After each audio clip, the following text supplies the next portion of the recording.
Tes SKB Satpol PP CPNS tahun 2024. Soal 11-30.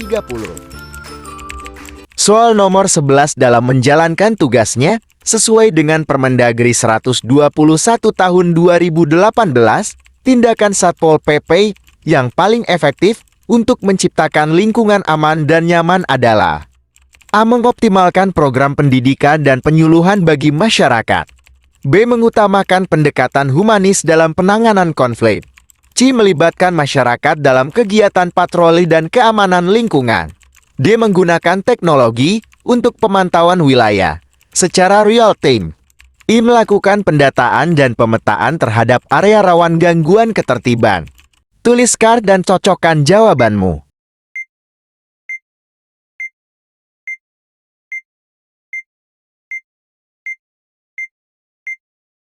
Jawabannya adalah B. Mengutamakan pendekatan humanis dalam penanganan konflik. Menurut Permendagri No. 121 tahun 2018, salah satu tindakan yang paling efektif bagi Satpol PP untuk menciptakan lingkungan yang aman dan nyaman adalah mengutamakan pendekatan humanis dalam penanganan konflik. Pendekatan ini menekankan pentingnya komunikasi yang baik, empati, dan penyelesaian masalah secara damai dalam menghadapi situasi yang berpotensi menimbulkan ketegangan atau konflik di masyarakat. Soal nomor 12 dalam konteks Permendagri nomor 26 tahun 2020. Upaya Satpol PP untuk menjaga ketertiban umum harus berdasarkan prinsip A. Pencegahan dan pengendalian resiko. B. Penghargaan atas hak warga. C. Keadilan dalam penanganan masalah. D. Kepedulian dan pelayanan masyarakat. E. Transparansi dan keterbukaan. Tuliskan dan cocokkan jawabanmu.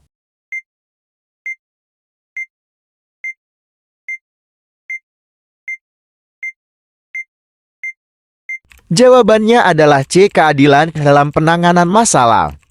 Menurut Permendagri No. 26 tahun 2020 tentang ketertiban umum dan ketenteraman masyarakat, Satpol PP diharapkan untuk menjalankan tugasnya dengan berdasarkan prinsip keadilan dalam penanganan masalah. Prinsip keadilan ini mencakup tindakan yang adil, tidak diskriminatif dan sesuai dengan peraturan yang berlaku dalam menjaga ketertiban dan ketenteraman di masyarakat. Hal ini penting untuk memastikan bahwa penegakan hukum dan ketertiban dilakukan secara objektif dan proporsional, tanpa adanya penyalahgunaan wewenang. Soal nomor 13 prinsip penyelenggaraan pemerintah daerah yang paling relevan dengan tugas dan fungsi Satpol PP adalah A. Tugas pembantuan. B. Otonomi daerah. C. Keterbukaan informasi publik. D. Desentralisasi. E. Dekonsentrasi. Tuliskan dan cocokkan jawabanmu.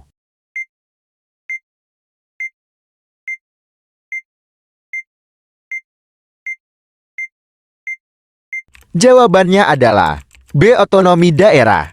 Satpol PP sebagai perangkat daerah memiliki peran penting dalam mewujudkan otonomi daerah, khususnya dalam menjaga ketertiban dan keamanan di wilayahnya. Soal nomor 14 dalam rangka penegakan perda, tindakan yang paling efektif dilakukan oleh polisi Pamong Praja saat mendapati pelanggaran langsung di lapangan adalah A. Melaporkan pelanggaran tersebut kepada atasan untuk diproses lebih lanjut. B. Mengedukasi pelanggar terkait peraturan yang dilanggar. C. Membagikan peringatan lisan dengan menjelaskan resiko hukum. D. Melakukan dokumentasi sebagai bahan evaluasi penegakan hukum. I. Melakukan tindakan justisi sesuai ketentuan yang berlaku. Tuliskan dan cocokkan jawabanmu.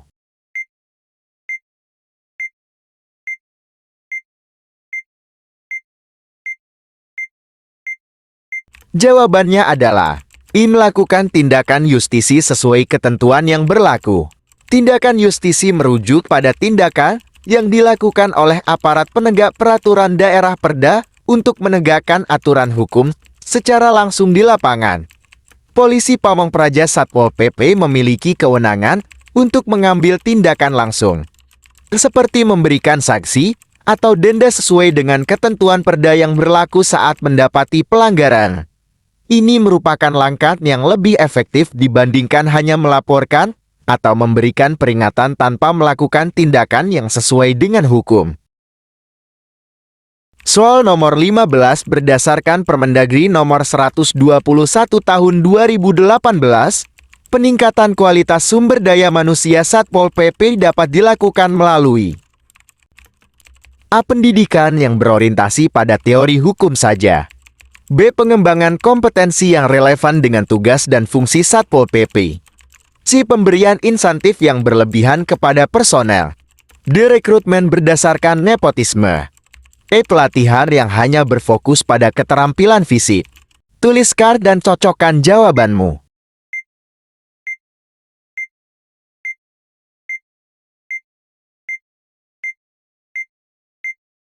Jawabannya adalah B. Pengembangan kompetensi yang relevan dengan tugas dan fungsi Satpol PP. Pengembangan kompetensi yang relevan dengan tugas dan fungsi Satpol PP. Peningkatan kualitas sumber daya manusia Satpol PP harus dilakukan melalui pengembangan kompetensi yang relevan, seperti pelatihan, pendidikan, dan sertifikasi. Soal nomor 16, Polisi Pamong Praja bertugas melakukan mobilisasi Linmas dengan tujuan A. Melatih Linmas untuk berperan aktif dalam situasi darurat. B. Menggerakkan Linmas sebagai perpanjangan tangan pemerintah. C. Mengoptimalkan fungsi Linmas dalam menjaga ketentraman. D. Menyediakan dukungan keamanan tambahan di daerah rawan. I. Melibatkan Linmas dalam kegiatan patroli gabungan. Tuliskan dan cocokkan jawabanmu.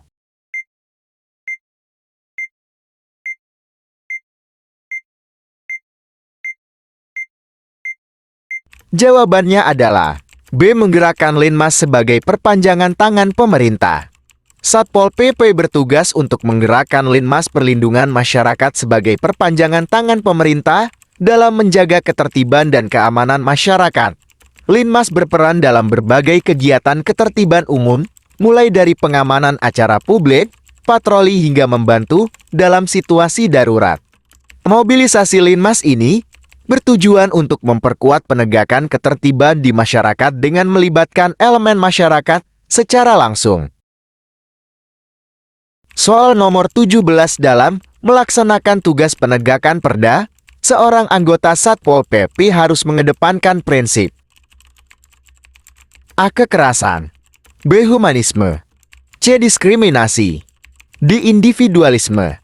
E. Kekuasaan. Tuliskan dan cocokkan jawabanmu.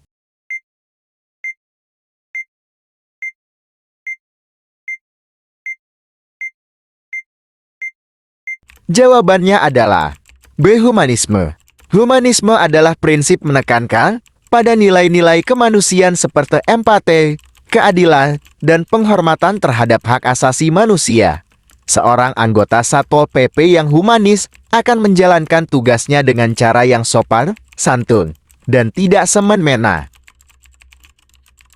Soal nomor 18 dalam Permendagri nomor 26 tahun 2020 tentang ketertiban umum dan ketenteraman masyarakat disebutkan bahwa Satpol PP harus mengedepankan prinsip A. Profesionalisme dan tanggung jawab. B. Kedisiplinan dalam pelaksanaan patroli. C. Keamanan dalam pengambilan tindakan. D. Konsistensi dalam penegakan hukum. I. Keadilan dalam menjalankan tugas. Tuliskan dan cocokkan jawabanmu.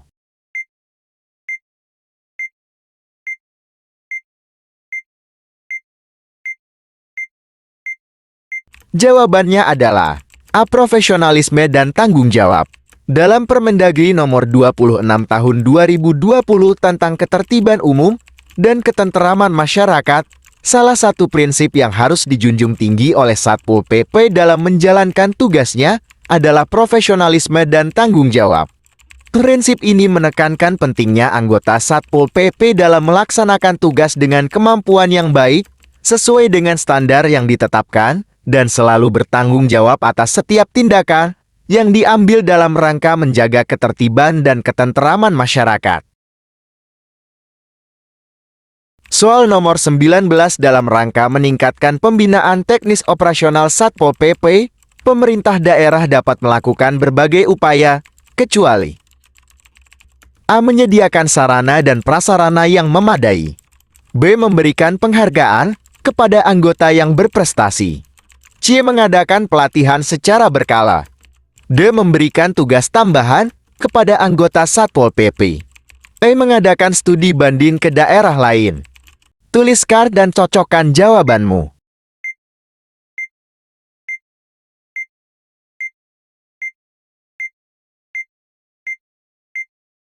Jawabannya adalah D. Memberikan tugas tambahan kepada anggota Satpol PP. Memberikan tugas tambahan yang tidak relevan dengan tugas pokok dan fungsi Satpol PP justru dapat mengganggu kinerja dan menurunkan motivasi anggota. Soal nomor 20 perubahan dalam Undang-Undang Nomor 23 Tahun 2014 tentang pemerintahan daerah menjadi salah satu latar belakang dikeluarkannya Peraturan Pemerintah Nomor 16 Tahun 2018. Perubahan tersebut berkaitan dengan A. Perluasan kewenangan Satpol PP dalam menangani kasus-kasus pidana. B. Penegasan kembali peran Satpol PP sebagai penegak perda dan ketertiban umum. C. Penghapusan Satpol PP sebagai perangkat daerah. D. Perubahan struktur organisasi Satpol PP di tingkat pusat. E. Perubahan status Satpol PP dari perangkat daerah menjadi lembaga independen. Tuliskan dan cocokkan jawabanmu.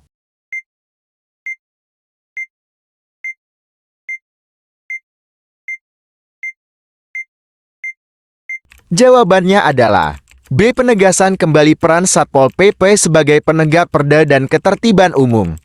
Perubahan dalam Undang-Undang Nomor 23 Tahun 2014 tentang pemerintahan daerah menegaskan kembali peran Satpol PP sebagai penegak perda dan ketertiban umum. Hal ini menjadi salah satu dasar hukum bagi dikeluarkannya Peraturan Pemerintah Nomor 16 Tahun 2018.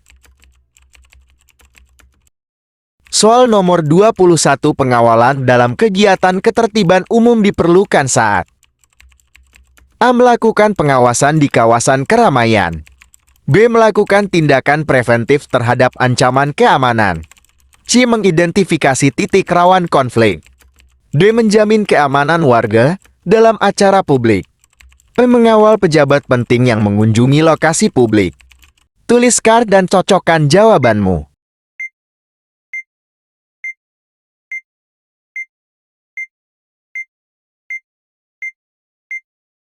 Jawabannya adalah D. Menjamin keamanan warga dalam acara publik. Pengawalan dalam kegiatan ketertiban umum diperlukan untuk menjamin keamanan warga terutama dalam acara publik yang melibatkan banyak orang. Dalam situasi seperti ini, polisi Pamong Praja dan aparat lainnya berperan untuk memastikan bahwa acara berlangsung secara aman, mencegah kerusuhan, dan mengatasi potensi gangguan ketertiban yang mungkin timbul.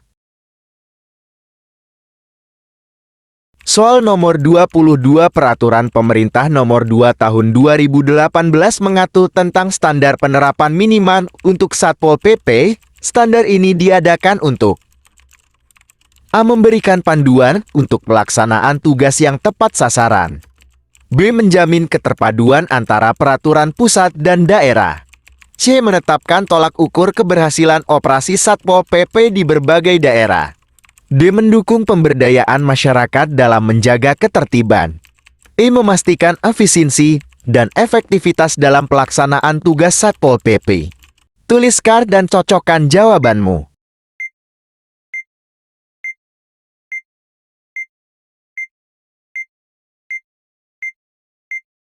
Jawabannya adalah E. Memastikan efisiensi dan efektivitas dalam pelaksanaan tugas Satpol PP. Peraturan Pemerintah Nomor 2 Tahun 2018 mengatur tentang standar penerapan minimal untuk Satpol PP dengan tujuan utama untuk memastikan efisiensi dan efektivitas dalam pelaksanaan tugas Satpol PP. Standar ini dirancang untuk memberikan pedoman yang jelas mengenai apa yang harus dipenuhi oleh Satpol PP dalam menjalankan tugasnya, sehingga tugas-tugas seperti menjaga ketertiban umum dan penegakan peraturan daerah dapat dilaksanakan secara lebih terstruktur, efisien, dan efektif. Soal nomor 23 berdasarkan Permendagri nomor 17 tahun 2019, pemenuhan hak pegawai negeri sipil di lingkup Satpol PP mencakup A. Jaminan perlindungan terhadap resiko pekerjaan, B. Pelatihan teknis operasional secara berkala, C. Penyediaan seragam yang sesuai standar, D. Pemberian hak cuti tahunan yang proporsional, E. Penyediaan fasilitas kesehatan yang memadai. Tuliskan dan cocokkan jawabanmu.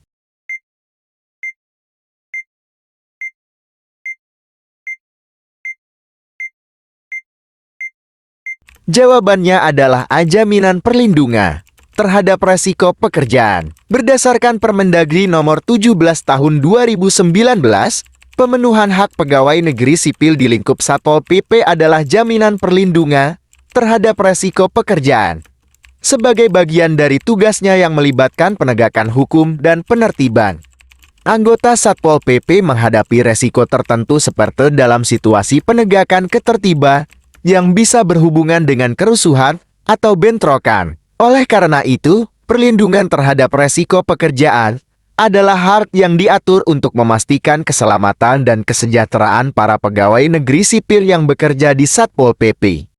Soal nomor 24 Permendagri nomor 17 tahun 2019 menekankan pentingnya penyediaan sarana dan prasarana minimal bagi Satpol PP.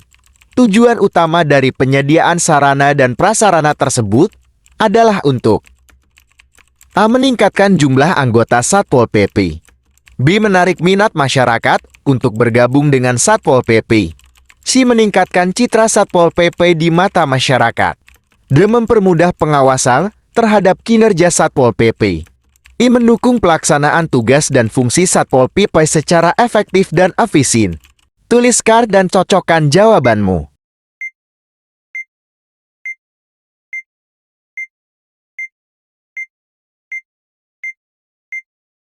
Jawabannya adalah I. Mendukung pelaksanaan tugas dan fungsi Satpol PP secara efektif dan efisien.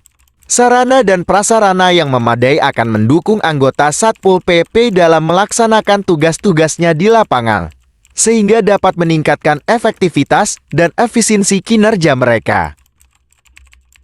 Soal nomor 25, apa yang harus dilakukan oleh seorang anggota Satpol PP jika menemukan adanya pelanggaran perda yang dilakukan oleh masyarakat? A. Melakukan tindakan kekerasan fisik, B. Melakukan pendekatan persuasif dan memberikan teguran, C. Membiarkan masyarakat terus melakukan pelanggaran, D. Melaporkan kejadian tersebut kepada pihak yang berwenang, E. Langsung melakukan penangkapan. Tuliskan dan cocokkan jawabanmu.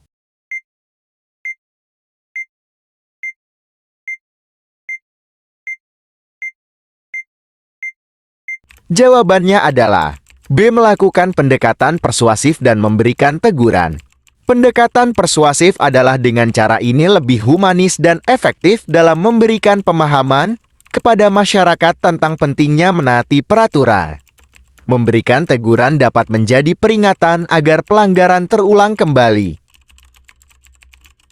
Soal nomor 26 dalam melakukan tindakan non-justise, polisi Pamong Praja dapat A. Memberikan teguran kepada pelanggar secara persuasif, B. Mengajak pelanggan untuk mematuhi peraturan dengan pendekatan dialog, C. Membuat laporan sebagai bahan evaluasi dan pemantauan, D. Menjalin koordinasi dengan tokoh masyarakat setempat, I. Melakukan pengawasan secara intensif di wilayah yang rawan.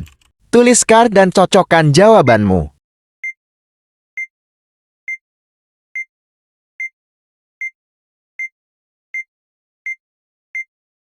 Jawabannya adalah A. Memberikan teguran kepada pelanggar secara persuasif. Dalam melakukan tindakan non-justise, polisi Pamong Praja umumnya bersifat persuasif dan preventif, yang berarti lebih mengutamakan pendekatan yang tidak langsung menghukum pelanggar. Dalam hal ini, memberikan teguran secara persuasif adalah langkah yang tepat untuk mengingatkan pelanggar agar mematuhi peraturan tanpa harus melibatkan sanksi hukum yang berat. Pendekatan ini bertujuan untuk mendidik masyarakat agar lebih sadar dan taat terhadap peraturan. Soal nomor 27 berdasarkan Permendagri nomor 23 tahun 2023 tentang SOP dan Kode Etik Satpol PP. Manakah dari berikut ini yang merupakan prinsip Kode Etik Satpol PP?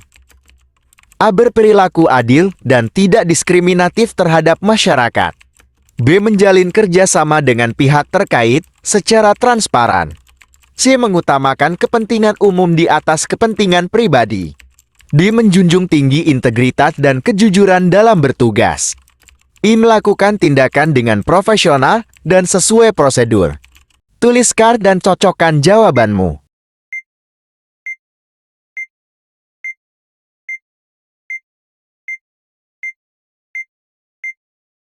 Jawabannya adalah D. Menjunjung tinggi integritas dan kejujuran dalam bertugas.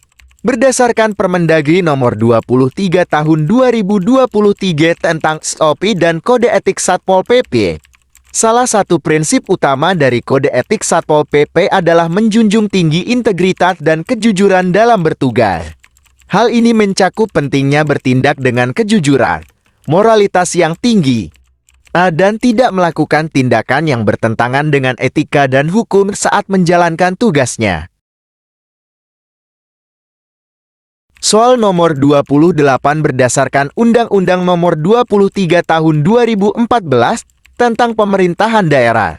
Salah satu tugas utama polisi Pamong Praja dalam menjaga ketenteraman dan ketertiban umum adalah A. Mendukung penyelenggaraan ketertiban melalui patroli rutin. B. Berkoordinasi dengan lembaga lain dalam penegakan peraturan. C. Mengedukasi masyarakat tentang pentingnya tertib sosial. D. Memberikan perlindungan kepada masyarakat dari gangguan keamanan. I. Melaksanakan penegakan peraturan daerah. Tuliskan dan cocokkan jawabanmu.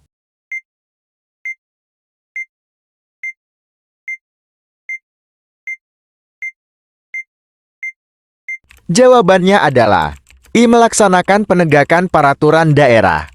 Salah satu tugas utama polisi Pamong Praja yang diatur dalam Undang-Undang nomor 23 tahun 2014 tentang pemerintah daerah adalah untuk melaksanakan penegakan peraturan daerah. Tugas ini mencakup penegakan berbagai peraturan yang ditetapkan oleh pemerintah daerah, termasuk peraturan tentang ketertiban, kebersihan, dan keamanan lingkungan, serta peraturan-peraturan lainnya yang berkaitan dengan kehidupan masyarakat di tingkat lokal. Soal nomor 29, seorang kepala Satpol PP ingin menerapkan sistem reward dan punishment bagi anggotanya sesuai dengan ketentuan Permendagri nomor 17 tahun 2019. Tujuan utama dari penerapan sistem tersebut adalah untuk A. Meningkatkan kedisiplinan dan kinerja anggota. B. Memberikan hukuman yang berat kepada anggota yang melanggar aturan. C. Mematuhi tuntutan dari masyarakat. D. Mempermudah pengawasan terhadap anggota. E. Menciptakan persaingan yang tidak sehat di antara anggota. Tuliskan dan cocokkan jawabanmu.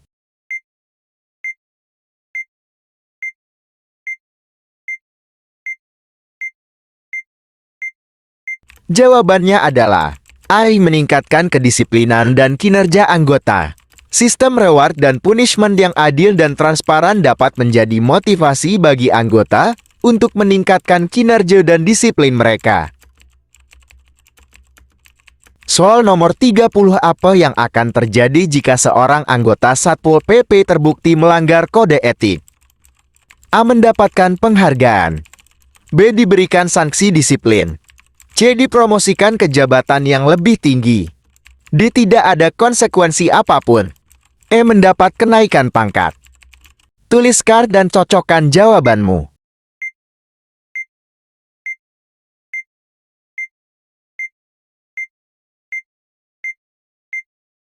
Jawabannya adalah B. Diberikan sanksi disiplin. Jika seorang anggota Satpol PP terbukti melanggar kode etik, maka ia akan diberikan sanksi disiplin sesuai dengan tingkat pelanggaran yang dilakukan. Tujuannya adalah untuk menegakkan disiplin, menjaga nama baik institusi, dan memberikan efek jera kepada yang bersangkutan serta anggota lainnya.